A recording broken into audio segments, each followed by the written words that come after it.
Ah, ito yung sunod, mga kababayan. Ha? Ano yung sunod, Ken? Dito tayo sa asawa ni Sarah. Mhm. Asawa ni Sarah, mga kababayan. Anong sabi? Mga kababayan, nag-file po ngayon ng criminal case ang asawa ni Sarah laban sa Bangko Sentral ng Pilipinas at sa AMLAC. Kasi inilabas daw ng Bangko Sentral at ng AMLAC, mga kababayan, ang kanila mga bank records. So, para sa akin, reaksyonan ko muna bago natin i-play. Ha? Reaksyonan ko muna. So, ano ba to? Admission o guilty admission? Ganun ba yun? Admission of guilt? Ganun ba yun, mga kababayan? Ha? Admission of guilt ang tawag? Tanong ko lang, bakit mo kakasuhan ang BSP or Bangko Sentral, 'di ba? At AMLAC na nilabas ang record ng bank account ninyo. So ibig sabihin totoo. Ano, admission of guilt ang tawag doon? Admission, guilty admission ba ang tawag diyan? And kay Rosa Babes, maraming salamat po ma'am sa yung super sticker. Thank you so much. Ano to, aminado? Inamin mo? Inamin nila? Kasi bakit sila tawag dito, bakit sila nagkakaso? Ito mga kababayan, pakinggan natin ha. Ito.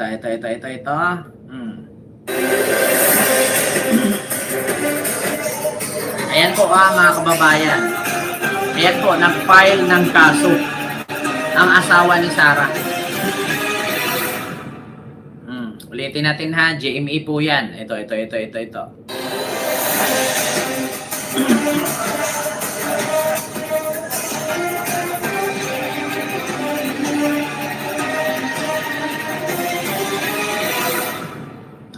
Like po tayo mga kababayan.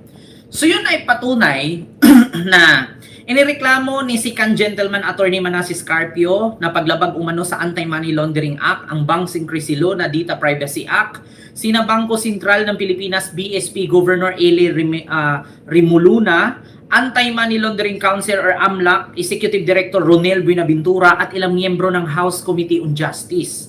Dahil yan sa illegal umanong pagpapalabas ng bank record nila Vice President Sara Duterte sa impeachment hearing. So ibig sabihin mga kababayan, totoo nga lahat. Confirm.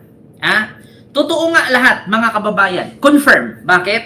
Kasi bakit siya magpa-file ng kaso sa Bangko Sentral at sa AMLAC kung hindi totoo ang nilabas? Kasi mangyayari dyan mga kababayan, kaya siya nag-file kasi nga, bakit nilabas?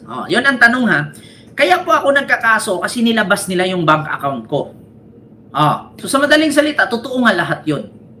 Ngayon, yan lang ang patunay mga kababayan na mas lalong makakalkal, no? At mas lalo, 'di ba? Mas lalong makita. 'Di ba? SMNI lang sila maniniwala kahit i-play mo yan. 'Di ba mga kababayan? Nako po. Bukod dyan mga kababayan, eto ngayon ang katanungan. Kung Anti-Money Laundering Council AMLAC, meaning sa Google, alam ko po yun. So ngayon mga kababayan, ang tanong ngayon, bakit ang Bangko Sentral ang kinasuhan at AMLAC, bakit hindi si Trillanes? Diba? Ang tanong mga kababayan, bakit ang Bangko Sentral kinasuhan, pati ang AMLAC, bakit hindi si Trillanes? Diba? Continue. Wala bang bulong sa mga Tweety Bird mo kung anong... Ayan, ito mga kababayan. Maraming nagtatanong ngayon. Bakit ang Bangko Sentral kinasuhan, pati ang AMLAC? Wala bang bulong sa mga Tweety Bird mo kung anong mangyayari sa Wednesday? Sa muling pagpapatuloy? 29 yun, ano? Oo, 29. Sa pangatlong bloodbath, Sir Dando, Sir Willie, maririnig natin sa wakas ano yung ebidensya na meron ang House galing sa NBI tungkol doon sa assassination plot or the contracting of an assassin. Hindi naman nagpatinag ang mga mambabatas na sinampahan ng reklamo ni Attorney Man Scarpio. Anila walang nilabag na batas ang paglalabas ng bank records ni VP Sara at ng kanyang asawa. Yan ang agenda report ni Isaiah Mirafuentes ng Abante. Agad bumwelta ang ilang mambabatas sa pagsasampa ng reklamo ni Attorney Man Scarpio laban sa ilang opisyal ng AMLAC at mga miyembro ng House Committee on Justice. Kaugnay ito sa pagbubukas ng transaction records nila ng kanyang asawa na si VP Sara. Nabulgar kasi ang kanilang yaman sa nakaraang pagdinig ng House Justice Committee sa impeachment complaints laban sa bise. Nabisto kasi.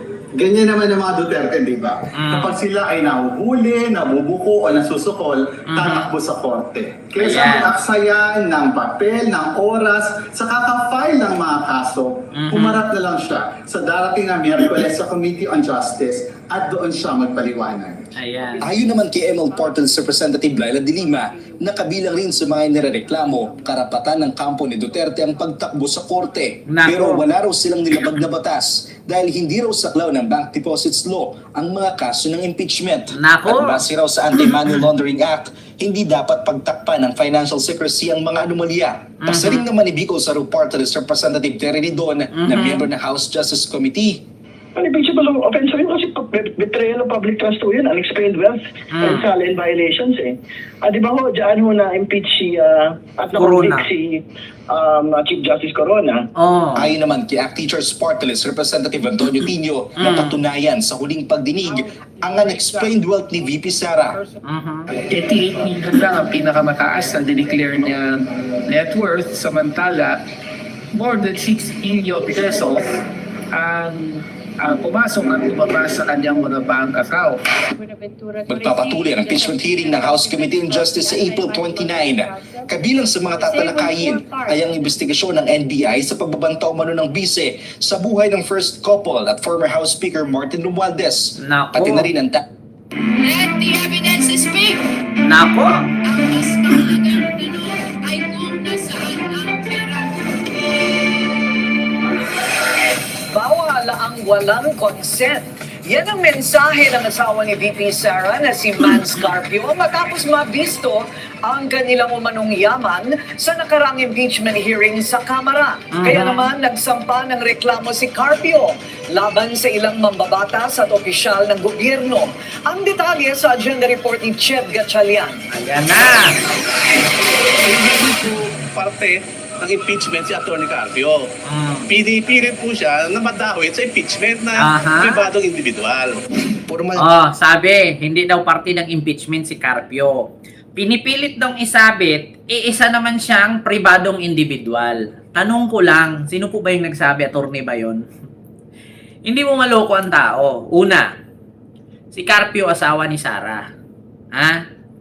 Apelyido ni Sara apelyido ni Carpio dala ni Sara. Natural, madadawit si Carpio diyan. Eh di sana gagawa tayo ng batas sa Pilipinas, ang pera ng asawa ay sa asawa, ang pera ng asawa ay sa asawa, walang pakialamanan. 'Di ba? Hindi man parte si Man Scarpio sa impeachment, asawa siya ni Sara. Bakit nag-divorce na ba sila? Bakit hiwalay na ba sila? Bakit pinagpalit na ba si Sara ni Carpio? Kanino? Doon sa artista? Tanong lang. Bakit mo sasabihin hindi kasali sa impeachment? Asawa ni Sara yan. Ba, naghiwalay na ba sila? Pinagpalit na ba? Tanong ko lang, naghiwalay na ba sila? Pakisagot. Bakit sabihin nyo hindi parte sa impeachment? Asawa yan eh. Bakit divorce na ba sila? Pinagpalit na ba siya? Nagtatanong lang. Ha? Nagsampa ng reklamo ang asawa ni VP Sara Duterte na si Atty. Man Scarpio laban sa ilang opisyal ng Anti-Money Laundering Council, Bangko Sentral ng Pilipinas, at maging sa ilang mambabatas ng Kamara dahil natadamay na raw pati records ng kanilang pamilya. Nagtungo siya kasama kanyang abogadong si Peter Paul Danao sa QC Prosecutor's Office. Ma'am Linsulo na nainindayo po. Sa isang criminal case po dahil sa paglabag ng Section 8A RA 9160 na ay bawal po na isiwalat ng AMLAC kahit anong impormasyon na Ulitin ko ha. Ang sabi, bawal isiwalat ng AMLAC. ang impormasyon ng mga bank accounts kung walang pahintulot sa may-ari. Ang tanong, sino ba si Sara? Di ba siya yung may kasong impeachment ngayon? Di ba siya yung nililitis? Di ba siya yung hinihiring ngayon sa Congress? So, kung ano man ang complaint kay Sara, yun talaga ang kakalkalin. Ano ba ang nasa complaint ng impeachment ni Sara? Bank record. So, pag sinabing nasa complaint, yung bank record ang kakalkalin. So, bakit hindi pwedeng ilabas ng AMLAC? Yun nga yung nasa complaint. Sige, try natin mga kababayan. Halimbawa, kakasuhan ko si Nanay Minda dahil, tawag dito, ninakawan niya ako ng 1 million. Yung bank account ko, ninakawan niya 1 million, nilipat niya sa bank account niya. Yun ang complaint ko sa bangko. Ngayon, yun ang complaint ko sa korte. Ano ang kakalkalin ng korte? Yung lupa namin, yung pinto ng bahay, ang complaint ko dun about naman sa bank. Di ba? Tanga-tanga lang. So ano yun? Ang complaint mo dun about sa bangko. Tapos ang kakalkalin mo yung about sa love life nila. Ano yun?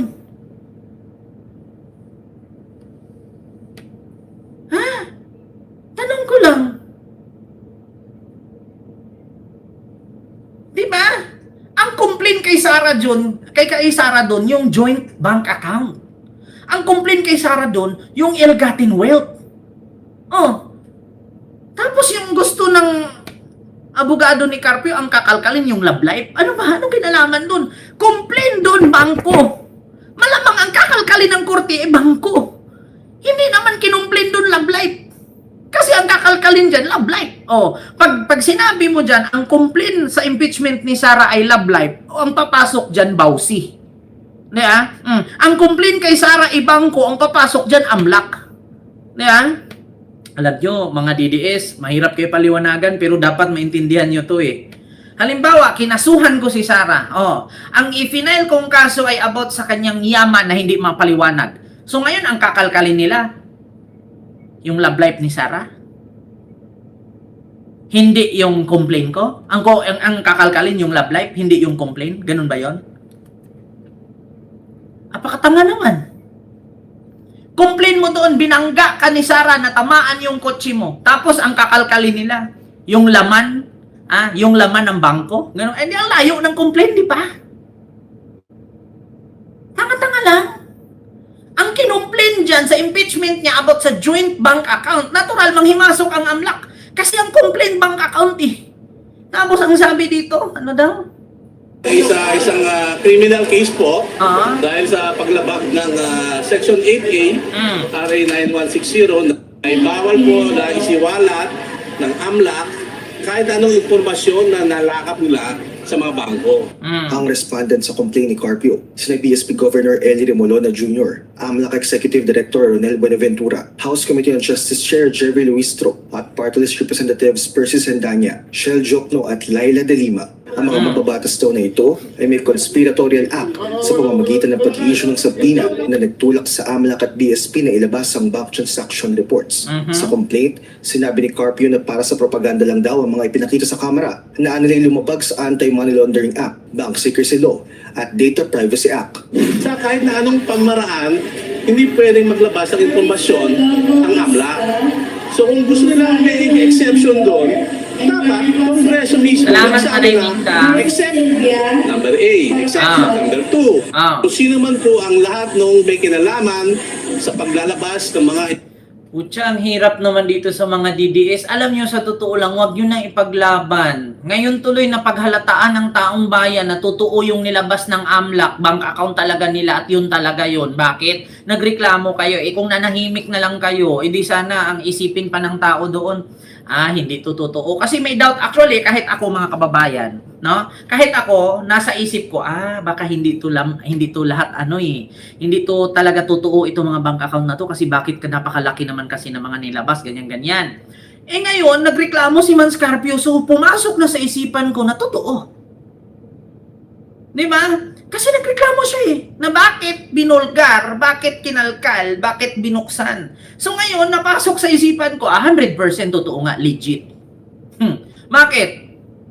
Lumabas Nagreklamo Hoy, ang tawag dyan, guilt o admission of guilt. Di ba? Bakit? Inamin na niya. Na totoo. Bakit? Kasi nagkaso siya kung bakit nilabas. Di ba? Maraming salamat po, Pia Bandunel. May galab shoutout po sa iyong palipad. Thank you so much. Di ba? Yan ang patunay. Di ba? Ano daw, Ken? Panoorin mo yung Ram Caraga vlog. Hindi ko po kilala po, ma'am. So, yun ang patunay, mga kababayan. No? Na admitted. Guilty nga. At sa madaling salita, napatunayan ngayon na totoo nga yung nilabas ng AMLAC. At totoo ang sinabi ni Trillanes. Yeah? Yun ang patunay, mga kababayan, na totoo talaga ang sinabi ni Trillanes. Ayan na. Diyos ko. Nung una, Ma'am Arlene, hello po. Nung una sabi ko, parang hindi to totoo parang gawa-gawa lang to parang ano to syempre, magkakaisa sila lahat dyan sa Congress ganyan-ganyan. Napatunayan po ngayon, mga kababayan, inamin po mismo ng asawa ni Sarah. Nag-file po siya ng criminal case laban sa BSP at sa AMLAC na kung bakit nilabas ang bank record nila. So, totoo nga talaga. Sabi nga ni Noy, kapag ka may corrupt, ipakulong. Nung na presidente si Digong, pinalaya niya lahat. Hindi na ako maniwala Ang problema, confirm, nag-file ng case, admission of guilt. Ay, Diyos ko, mga kababayan. Ayun na nga, inamin na. Totoo nga.